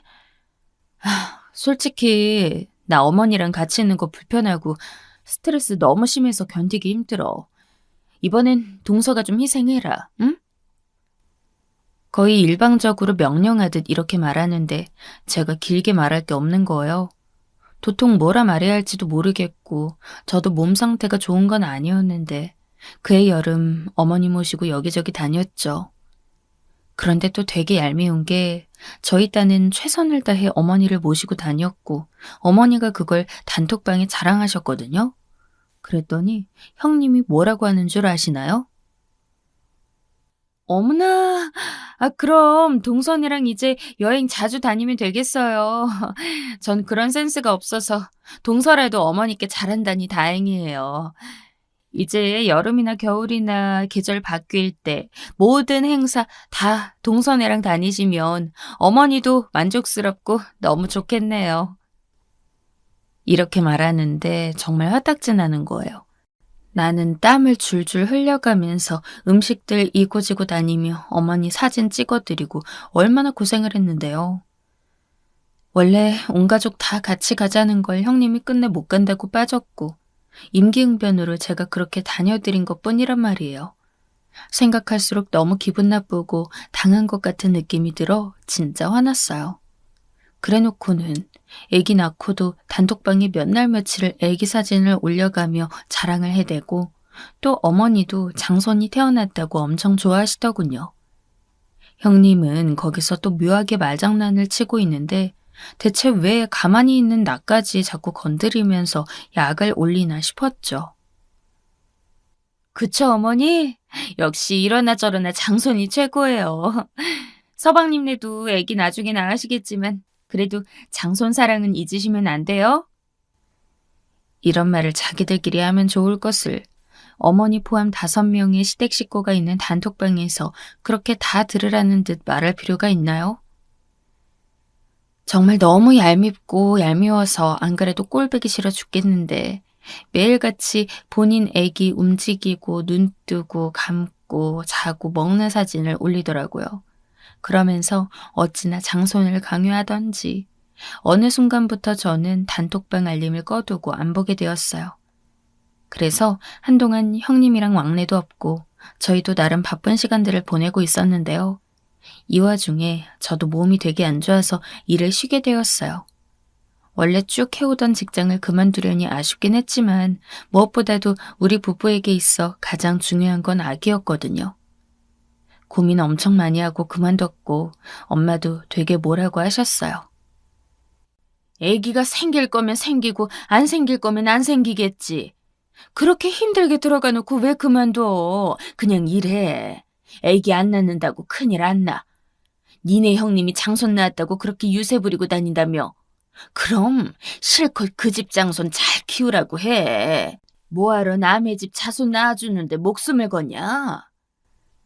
엄마는 제가 짠하셨는지 엄청나게 반대하셨지만 전 그걸 다 따르긴 힘들어서 제멋대로 그만두고 쉬게 되었어요. 그러다 힘겹게 임신이 되었고요. 하지만 이걸 기뻐하기도 일렀던 게 남편도 이직 준비를 하며 시간이 붕 뜨게 되었고 둘이 같이 집에 있는 시간이 거의 점점 길어진 거예요. 금방 이직이 될 줄 알았는데 생각보다 뜻대로 안 되더라고요. 그때 생활비를 비상으로 저금해둔 것들을 조금씩 헐다 보니 여유가 많이 없었어요. 그렇게 시간을 점점 흘려보내고 있는 사이 도저히 외면할 수 없는 내용이 시댁 단톡방에 올라왔어요. 짜잔! 몇 월 며칠 몇 시 어디에서 우리 영준이 돌잔치를 합니다. 많이들 와주세요. 이렇게 형님네 애기 돌잔치 한다는 소식이 올라온 거예요. 하필 이때 돈도 여의치 않고 저나 남편이 매우 예민해 있는 와중이었는데요. 그래도 가족 행사니 안 갈 수도 없고 가긴 해야 하잖아요. 그리고 애기 선물도 해야 하는데 금반지도 못해도 한도는 해야 할 건데 나름 고민이 많았어요. 마음껏 하려면 할 수 있겠지만 사실 그렇게 넉넉지 않은 지갑 사정이 되다 보니 망설여지더군요. 차라리 반돈을 하고 애기 내복 같은 걸 좀 저렴하게 사서 같이 줄까도 생각을 했죠. 그게 그거인 것 같아도 좀 더 줄일 수 있고 그래도 성의 표시는 하는 셈이니까요. 이 부분을 갖고도 남편이랑 말이 많았죠. 그냥 그러지 말고 한돈 딱 해서 드리자. 첫애 태어난 거고 하니까 여러모로 축하할 일이 맞긴 하잖아. 오빠, 축하도 자기 주머니 사정 봐가면서 해야지. 그걸 무리해서 해줄 필요가 있어? 우리 애기 준비하는 것도 지금 여유 없고 예민해 죽겠는데 무슨 그렇게 다 맞춰서 하나부터 10까지 격식을 차려야 해? 오빠도 형님 하는 거 봤잖아. 잘해줘도 고마운 줄은 몰라. 난 그냥 할 만큼 할 거고 그러면서 돌잔치까지 갔으면 충분히 서로 도리하는 거 아니야? 이렇게 구구절절 바른 말을 들어서인지 더 이상 남편은 뭐라 하지 않았어요. 그러다가 드디어 당일날이 되었고 우리는 선물을 준비해 일찍 대기실을 찾았어요. 그런데 형님은 되게 피곤하고 지쳐 보이더군요. 아휴, 죽겠어. 애들이 돌칠해 한다고 하는데 영준이 얘 말이야. 돌잔치 앞두고 난 할 일이 너무 많은데 계속 아프고 열나고 응급실 가고 아, 진짜 잠을 한숨도 못 잤어. 너무 피곤해, 진짜. 안 그래도 애 컨디션이 별로 안 좋아 보이긴 하더라고요. 사회자님이 몇 번 애기 안고 달래면서 놀아주리 하시는데도 계속 울고 진짜 어디 아픈 것처럼 느껴지긴 했죠. 그래도 일단 우리는 선물을 전달해드리고 나와서 어머니와도 인사를 했어요. 어머니가 애기 보고 싶다고 해서 다시 대기실로 들어갔죠. 그런데 형님이 표정이 정말 너무 안 좋고 나쁜 거예요. 형님 얼굴 안색이 너무 안 좋으신데? 너무 무리하셨나 봐요. 이거 애기 성장 동영상도 직접 만드셨다더니 얼른 마치고 쉬셔야겠어요. 전 걱정돼서 이렇게 말했는데 형님은 갑자기 안색이 확 바뀌더니 저한테 뭐라고 막 다다다 쏘아대는 거예요. 전 너무 당황해서 순간 눈물이 날 뻔했어요. 대기실 한쪽이 다 쩌렁쩌렁하고 카랑하게 소리가 퍼지고 남편도 밖에 홀에 있다가 안으로 뛰어들어왔어요. 동서, 진짜 분위기 파악 못한다. 내가 지금 뭐 힘들어서 그런다고? 피곤해 보인다고? 그걸 아는 사람이 이렇게 대우를 이따위로 하니? 와, 어쩜 사람이 그렇게 기본 예의를 몰라? 제가 뭐라고 대꾸할 수 있었을까요? 당황해서 형님 눈만 응시하며 어쩌지도 못하고 서 있었고 어머니는 옆에서 사람들 보는데 왜 이러냐며 말리셨죠. 와, 어머니, 어쩜 이럴 수가 있어요? 이건 동서가 아니, 우리 영준이. 그니까 이 집 장손 완전 우습게 보는 거 아니냐고요. 아니다. 혹시 자기 질투해? 이 집에 첫 정씨가 태어났는데 선물이랍시고 갖고 온 게 금반돈이야? 전 정말 완전 발가벗긴 상태로 얻어맞는 듯 그렇게 수치스러울 수가 없었어요. 대기실 뒤쪽 주변으로 돌잔치 스태프들까지 모여들어 구경하는 게 느껴졌고 지나가는 다른 홀 손님들까지 몰려들더라고요. 아, 그게 아니라... 아니긴 뭐가 아니야. 아니라고 말만 하지 말고 말 같은 대꾸를 좀 해봐. 아니, 동서. 이거 동서 생각이야? 아니면 서방님도 동의한 거야? 서방님이 이런 생각을 하지 않으셨을 것 같은데? 어쩌다가 이렇게 된 거냐고. 그러자 어머니께서 저랑 남편을 동시에 다 쳐다봤어요. 일단 남편도 뭐라고 말을 하긴 해야 하니까 한마디를 했죠. 형수님, 그게 상황이, 물론 저도 한돈을 하려고, 아니, 근데 이게 이렇게까지.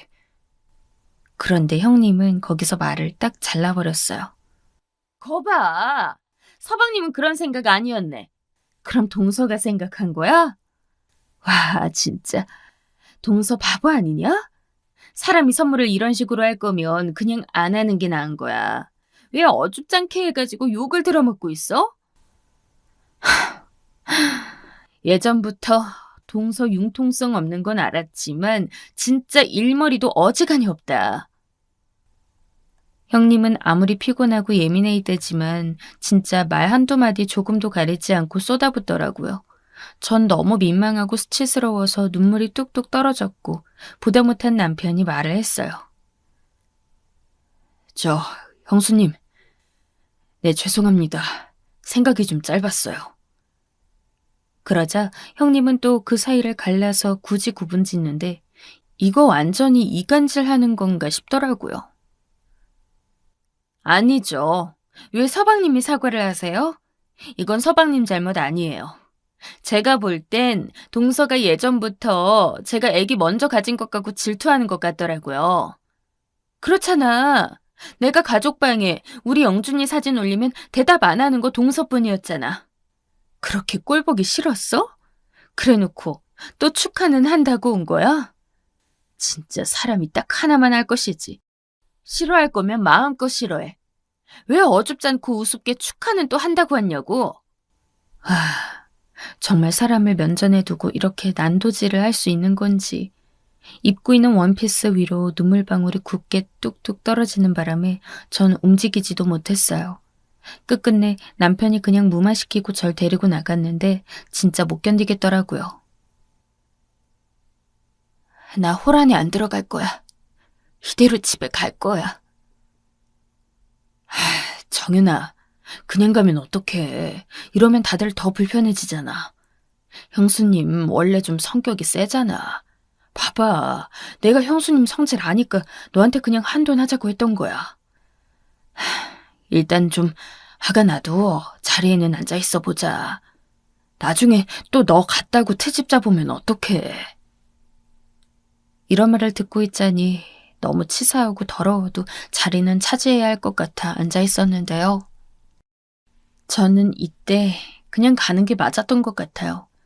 왜냐하면 억지로 눈물 닦고 화장 수정해서 홀 안에 들어가 앉았고 형님의 가증스런 미소를 보면서 돌잔치가 얼른 끝나길 기다리고 있었는데요. 비극은 돌잔치 2부 행사인 추첨식에서 시작되어 버린 거예요. 축의금을 내고 들어갈 때 추첨권을 주길래 무의식 중에 사인을 했고 선물을 준다고 해서 추첨권을 들고 있었거든요. 그리고 우리가 앉아있는 테이블 위에 추첨권을 올려놨었어요. 사실 그걸 맞춰서 앞에 나가서 선물을 타고 있을 상황은 아니었지만 남편이 애써 분위기를 바꾸려고 같이 올려놔라 어쩌라 하길래 놔뒀죠. 그런데 글쎄 그 엉망진창인 마음 상태인 중에 제가 당첨이 되고 만 거예요. 23번. 23번 어디 계세요? 나오세요. 에어프라이어 선물 드립니다. 주인공 어디 계세요? 정말 미치겠는 거예요.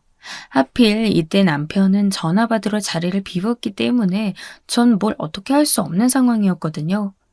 그 와중에 옆에 계신 어머니는 제 앞에 있는 23번 추첨권을 보고 절 막 가리키면서 눈치도 없이 자꾸 여기라고 손짓하는 거예요. 그러자 사회자는 절 데리러 와서 같이 끌고 나가는 바람에 정말 도살장에 끌려가듯 억지로 앞으로 나가게 되었어요. 제가 앞으로 나가자마자 아주버님은 뭔가 난감한 얼굴로 웃으시고 형님은 눈이 번뜩거리더니 입은 억지로 웃으면서 표정 관리를 하더라고요.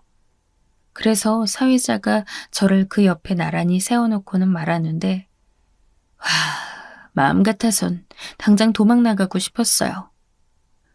오늘 우리 영준이 생일 축하해주러 오신 분 중 당첨되신 23번님, 자 말씀해주세요. 우리 영준이 혹은 영준이 어머님, 아버님과는 어떤 관계로 오셨나요?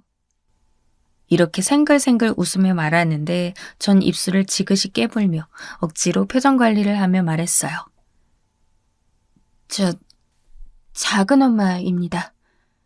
그렇게 말하고 있는데 그 한가운데쯤에 저만치 서서 절 어이없는 눈으로 바라보고 있는 사람이 있었으니 바로 전화를 끊고 안으로 들어온 남편이었어요. 대체 왜 나갔냐고, 네가 거기 왜 있냐는 표정으로 난감하게 보더군요. 나도 모르겠다, 죽고 싶다 하는 표정으로 즉각 화답을 했죠. 하여간 사회자는 절 보고 작은 엄마냐며 어쩌고 저쩌고 반갑다고 에어프라이어를 안겨주는 거예요. 그러면서 마이크를 우리 형님에게 넘기는 거 있죠. 자, 그럼 영준이 작은 엄마에게 뭐라고 축하의 말을 부탁하실 게 있나요? 영준이 어머님께서 대답해 주세요. 사실 사회자가 무슨 죄가 있어요. 아무것도 모르고 그냥 당연히 가족이겠거니 하고 싱글벙글 좋은 의미로 그랬겠죠.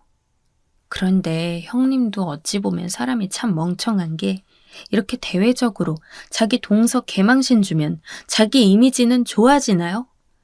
여기 자기 친정 식구들만 있는 게 아니라 아주버님 친구들, 지인들, 직장 동료들도 있는데 말이죠. 네, 영준이 작은 엄마요. 영준이 작은 엄마. 자기, 별로 우리 영준이한테 할 말 없지 않아? 글쎄, 애기 금반지를 반돈으로 해왔더라고요. 그거면 끝이죠. 뭐 더 할 말 없을 것 같은데. 순식간에 홀한 분위기는 쥐죽은 듯 가라앉았어요. 형님 표정이나 옷들어 봤을 때 장난으로 하는 말이 아니라 진짜 감정이 안 좋아서 엿먹이려는 게 너무 크게 느껴졌거든요. 전 에어프라이어 그 큰 상자를 너무나 무한한 자세로 들고 정말 죽을 죄를 지은 죄인이 되어 터벅터벅 자리로 되돌아왔어요. 사회자님도 이 분위기에 당황하셨는지 더 이상 인터뷰나 뭘 안 시키시고 어정쩡하게 마이크를 받으셨거든요. 그날 집으로 돌아와서 전 울음을 그치지 않았고 그때 받은 에어프라이어도 어머니께 드려버렸어요. 남편도 속상했는지 이날 몇 번이나 어머니와 아주버님과 통화하면서 싸우는 소리가 들리더라고요. 엄마, 그게 말이 된다고 생각해요? 형수님이 얘한테 뭐라고 하는 거 못 봤어요? 엄마도 알면서 왜 이래? 엄마가 제일 나빠. 나 지금 쉬고 있는 거 알잖아. 내가 돈이 여의치 않으니까 얘 딴엔 그거 걱정해서 반돈 해간 거라고. 그게 그렇게 잘못이야? 엄마 얘 임신 중인 거 알잖아. 나는 아까 형수님이 얘한테 뭐라고 하는 건지 아니면 나 들으라고 하는 건지 진짜 너무 비참하더라. 이러면서 남편이 어마어마하게 소리를 질러대는데 이 소리를 들어가면서 누워있다 보니 눈물이 또르르 흐르더라고요. 제 남편이 제 편을 들어줬다기보단 제가 몰랐던 남편의 마음을 알 수 있어서 그게 너무 미안해서예요. 사실상 자기한테 잣대를 겨눈 게 아닌지 자기 들으라고 한 소리로 들렸다는 남편을 보니 괜히 제가 공상 떨어서 남편까지 비참한 기분이 들게 만든 것 같더라고요. 하여간 이날의 분쟁은 꽤 길었고 우리는 단톡방을 나오게 되었어요. 남편이 먼저 어머니에게 말을 했더라고요. 엄마, 나 형수님 너무 불편해. 나랑 얘는 그냥 그 단톡방 나갈 거야. 형도 그러라고 했어. 그냥 우리들 좀 냅둬. 아무래도 제가 말했음 어머니는 안 들었겠지만 본인 아들이 저리 말하니까 별 수 있겠어요. 하여간 그렇게 저도 매일 연속되는 형님의 불편한 자식 자랑은 안 봐도 되었고요.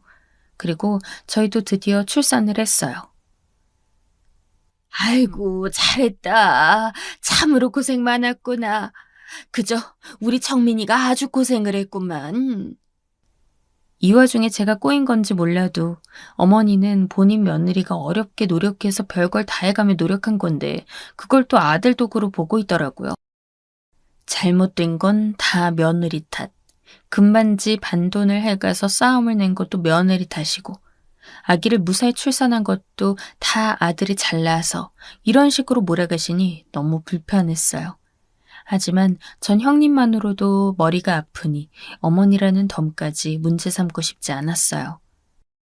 아무튼 우리는 이때 조용히 지냈고 중간에 형님으로부터 한번 전화가 왔는데 일부러 안 받았어요. 그랬더니 글쎄 카톡이 와 있지 뭐예요? 그런데 이 내용을 듣고 너무 화가 나서 참을 수 없었는데 굳이 제 입으로 이 내용 갖고 남편에게 또 얘기하다 보면 일이 커질 것 같아서 가까스로 참았어요. 동서 출산했다면서? 축하해.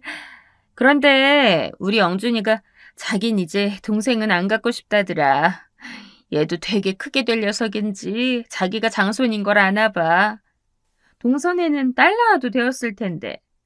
이미 이 집에 장손은 있으니 말이야. 무슨 이런 알똥모를똥한 소리를 해놓는 거죠.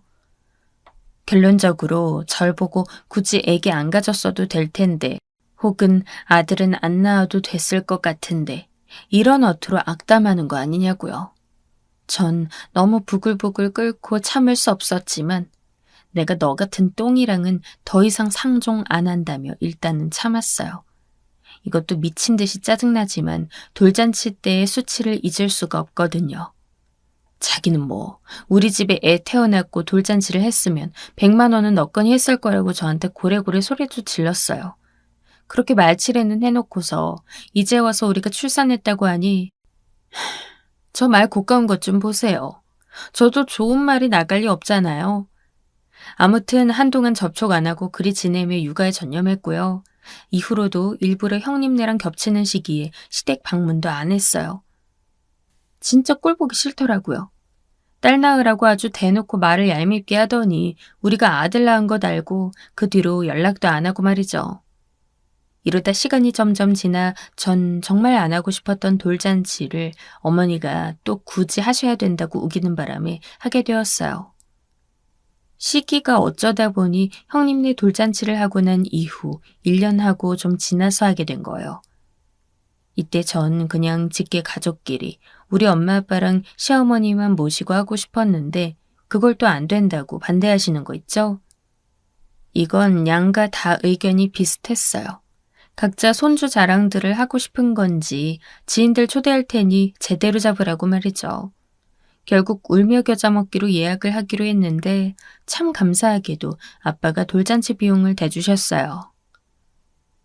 어차피 손님들이 와서 주긴 하겠지만 그래도 일단 이건 할애비가 주는 선물로 치자. 우리 딸 너무 고생했지 뭐냐. 그냥 이렇게 하자꾸나.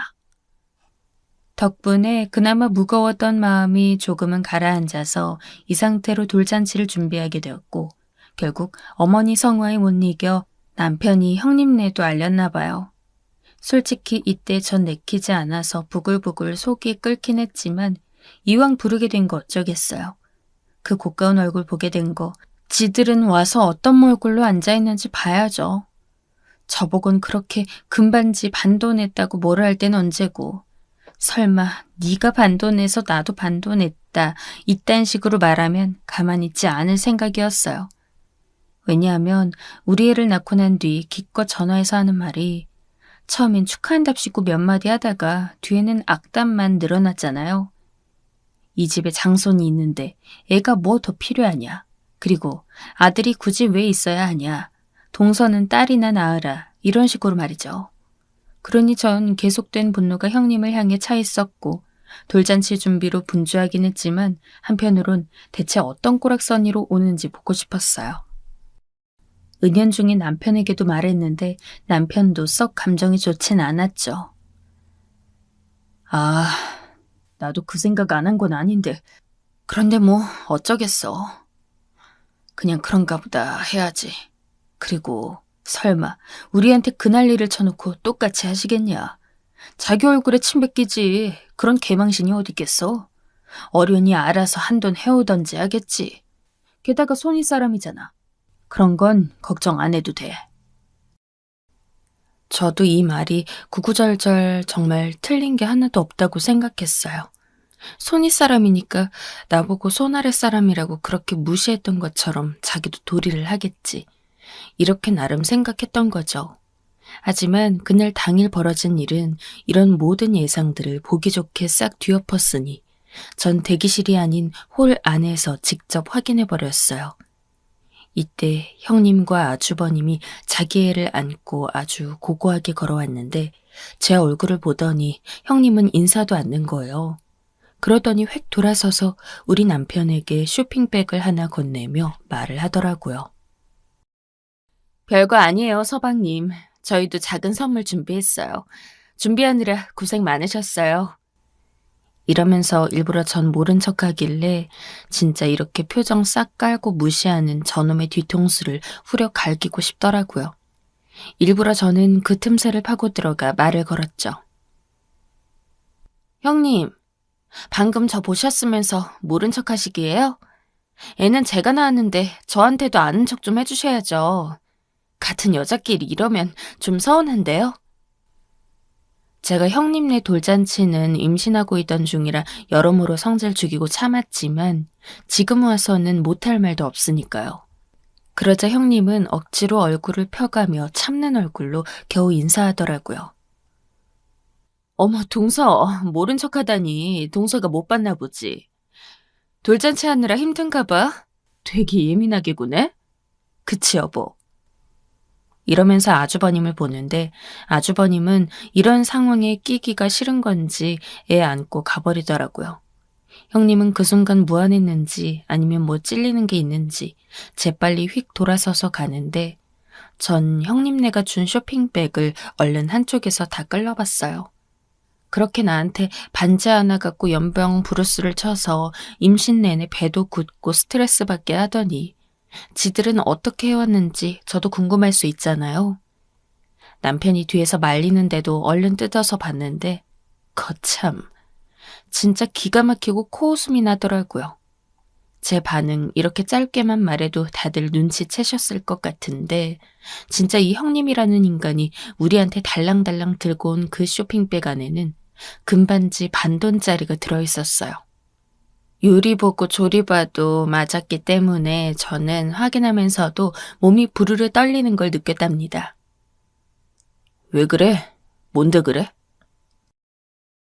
와, 형님 진짜 웃긴다. 여기 뭐 들어있게? 이거 반돈짜리야. 미친 거 아니냐 진짜? 남편은 눈을 찌푸리고 가까이 와서 보더니 괜히 코를 들여마셔가면서 머쓱하게 있더라고요. 형님네 경제 상황 절대 어렵지 않거든요. 어머니 말로는 그렇게 아주버님 사업이 잘 된다고 자랑하고 용돈도 얼마 드리고 했나 봐요. 우리는 그때 남편이 실직 상태였고 상황이 좋지 못해서 그랬던 것도 싹 무시해버리더니 형편 따라한 걸 갖고 그렇게 무자비하게 창피를 줬었잖아요. 이건 완전히 네가 반돈 줬으니 나도 반돈 준다 이거 아니에요? 말이라도 안 했으면 몰라요. 그때 저한테 그런 상망신을 얹어주면서 적어도 자기라면 100만 원은 얹어줬을 거라며 사람을 아주 거지 취급에 예의도 모르는 모질이처럼 대했다고요. 전 그대로 쇼핑백을 거머쥔 채 홀 밖으로 나갔고 가슴이 졸아들 것 같았던 게 형님네가 안 보이는 거예요. 이 눈치 빠르고 여시같이 약은 것이 분명 익어주면서 제가 기분 좋을 게 아니란 걸 알았겠죠. 지도 똑같이 망신당할까봐 선물만 주고 집에 가버린 게 아닌가 싶어서 호란을 미친 듯이 찾았어요. 그런데 다행이 아닌 거예요. 아주버님이 눈치가 없는 걸 다행이라고 봐야 할까요? 외부로 나가는 엘리베이터 앞에서 둘이 다투고 있더라고요. 아니, 그래도 돌잔치는 봐야지. 왜 자꾸 가자는 거야? 그럴 거면 뭐하러 왔어? 당신 재수 씨랑 뭔 일 있어? 영준이 컨디션 안 좋아 보여서 그런 거라니까. 하여간 빨리. 동서 왔어? 둘이 이런 대화를 하고 실랑이를 벌이고 있는데 제가 들이닥친 거예요. 형님은 아주 당황하고 뭐가 꼬였다는 얼굴로 절 응시하는데 눈도 제대로 못 맞추더라고요. 와, 어디 가세요 지금? 도망가시는 거예요? 제 말에 형님과 아주버님 둘 다 놀랐는지 눈을 휑하게 뜨고 쳐다보더라고요. 제가 못할 말이 뭐가 있겠어요. 홀 쪽 엘리베이터 2개가 양쪽에서 열리면서 사람들이 연달아 내리기 시작하는데 전 가르지 않고 마구 터뜨렸어요. 거기선 어머니도 내리고 계셨고 우리 친정 식구들, 시댁 친척분들도 내리고 계셨거든요. 형님, 저보고 영준이 돌잔치 때 금반지 반돈 해왔다고 그렇게 사람들 앞에서 쪽을 주시더니 지금 뭐 하는 짓이세요? 설마 복수라도 하려고 이렇게 똑같이 반돈 쓱 던져버리고 도망가시는 거예요? 형님네 친정 식구들이며 우리 시댁 어른들 앞에서 절 무슨 거지 개망나니 취급해놓고 어딜 도망가시냐고요? 형님은 얼굴이 시뻘개져서는 목소리를 확 죽이고 주변을 연신 살펴보며 빠르게 속삭이더라고요. 동서, 무슨 말을 그렇게 해? 이게 뭐 하는 짓이야? 사람들 많은 데서. 나중에 전화로 해. 난 가볼게. 너무 불쾌하다. 어딜 이러고 내빼나요? 전 그렇게 둘 생각이 없어서 그대로 팔을 확 낚아채고 홀 안으로 잡아 끌었어요. 어딜 도망가세요? 들어와 앉으세요. 오셨으면 제대로 보고 가야죠. 우리는 그날 그런 개쪽 망신을 줘가면서 끝날 때까지 앉혀놓고 무슨 광화문 내거리에 매달아 놓듯 구경시켰잖아요. 형님도 여기서 갖은 개쪽 한번 다 당해보세요. 정말 왜 이래? 이거 못 나? 여보! 아주버님도 난색을 표하면서 왜 이러냐고 하는데 저는 가로막고 더 크게 소리를 질렀고 이 소리에 저희 엄마와 시어머니도 가까이 다가오셨어요. 아주버님, 그냥 놔두세요. 형님이 저번 영준이 돌잔치 때 저희한테 어떻게 하셨는지 아시지 않아요? 저희 그때 여유도 없지만 축하해드리고 싶어서 힘들게 금 반돈 맞춰간 거예요. 심지어 저 임신 중이었고요. 그런데 형님이 받자마자 대기실에서 소리 지르고 행사하는 내내 사람들 앞에서도 반돈 해왔다고 아주 사람을 거렁뱅이 취급했잖아요. 빽빽 소리 지르고 있으니 매니저분이 황급히 뛰어와서 좀 조용히 해달라고 하셨는데 저도 그쯤 되니 흥분이 가라앉아서 자근자근 쏘아붙였어요. 그래놓고 뭐? 돈백은 줬을 거라고 갖은 조롱을 해놓고선 똑같이 반돈을 갖고 와요? 이건 뭐 엿먹으라는 거 아니에요. 그래놓고 어딜 도망가요? 앉아서 똑같이 반돈 낸 값 여기서 치르고 가세요. 동서, 진짜 말이 심하네. 이렇게 폭력 휘두를 일이야? 아니 어머니, 저 진짜 이게 무슨 꼴인지. 형님은 어머니를 보더니 대차게 일어서서는 또 울상을 짓고 어쩌고 하는데 그 사이를 가로막고 끼어든 사람이 있었으니 바로 저희 엄마였어요. 가만히 있자. 보자 하니까 이게 진짜예요? 아니, 저 얘 친정엄마 되는 사람이에요. 우리 정연이 임신 중에 그런 일이 있었어요? 사돈, 저 이거 그냥 못 넘어가겠는데요. 우리 엄마가 형님과 어머니를 번갈아 보면서 이렇게 말하자 어머니는 당황한 표정이었고 형님은 기절할 것 같은 얼굴로 우리 엄마를 쳐다보더라고요. 아빠가 그나마 중간에서 중재를 하고 남편도 아주버님도 끼어들어 사이를 벌려놓은 탓에 그럭저럭 무마가 되었지만 엄마는 정말 형님을 한 대 칠 기세였어요. 손 들어서 휘저으니까 형님은 움찔하면서 뒤로 숨고 어머니는 얼이 빠진 얼굴로 어쩔 줄 몰라 하시더군요. 어찌되었건 돌잔치 시작을 해야 하고 저도 준비를 해야 하니 이 정도로 넘어갈 수밖에 없었어요. 형님은 기어코 지 애가 운다면서 들쳐안고 나가버렸고 아주버님도 쫓아나가시더군요. 어머니는 행사가 다 끝난 뒤에 저보고 꼭 이렇게 일을 벌여야 했냐고 하시기에 지지 않고 한마디 쏘아붙였어요. 그럼 저희 보고 어쩌란 말씀이세요, 어머니? 어머니는 작은 애들 사정 뻔히 아시면서 그때 그렇게 좀 거들어주시지. 망신당한 게 아들이 아니라 며느리였기에 참으신 거 아니었어요? 저희 엄마 지금 벼르고 계세요. 어머니께 불만 있는 건 아니고 당장 형님 쫓아가서 머리털 다 뽑고 다리방망이 분질러 버린다는 걸 제가 말렸어요. 저 그때 임신 중에 얼마나 스트레스 받았는데 그거 다 어머니 손주한테 고스란히 갔는데 그게 남의 집 딸인 며느리만의 일이라 상관없어도 되는 일인가요? 어머니는 씩씩거리시면서도 우리 엄마랑 마주한 상태에서 그 망신을 당하신 거니 결국 더 말을 안 하시더라고요. 어찌됐건 중재를 하겠다면서 큰애들 대신 100만 원을 더 보내준다고 하셨는데 저는 안 받고 이제 시댁 모이는 자리에 안 간다고 선포했어요. 작은 애 너 꼭 그렇게 해야겠냐? 어른이 이렇게 노력을 하는데도 우습게 보는 거야 지금? 어머니, 전 그 말도 좀 속상한데요.